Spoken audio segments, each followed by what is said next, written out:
tavo mintys pamažu griauna tavo sveikatą ir tu to net nepastebi. Ne šiandien, ne rytoj, bet po kelių metų. Šiame vaizdo įraše parodysiu, kaip neigiamos mintys tyliai virsta stresu, ligomis ir kaip tai sustabdyti. Dauguma žmonių ligų priežasčių ieško kūne. Tyrimai, vaistai, simptomai. Bet labai retai mes užduodame savo vieną klausimą. Kas vyksta mano mintyse? Mes galvojame 100 minčių per dieną ir didelė dalis jų neigiamos. Nerimas, pyktis, nusivylimas.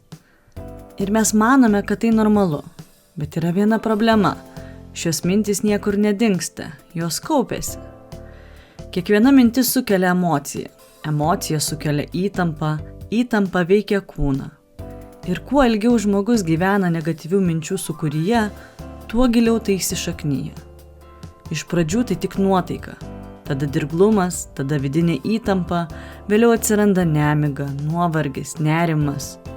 Ir vieną dieną tai tampa fizinė problema.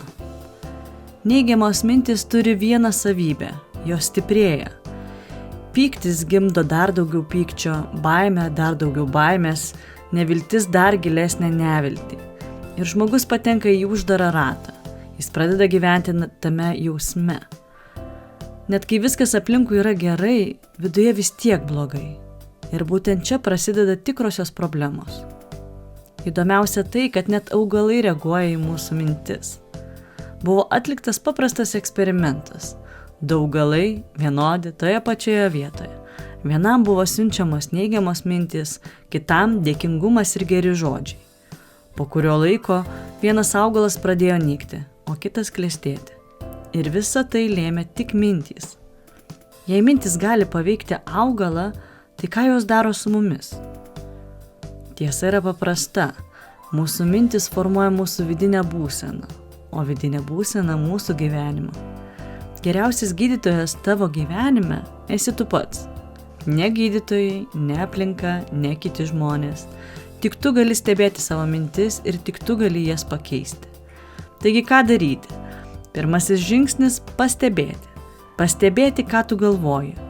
Antras – nesek kiekvienos minties. Ne kiekviena mintis yra tiesa. Trečias – keisk kryptį. Sąmoningai.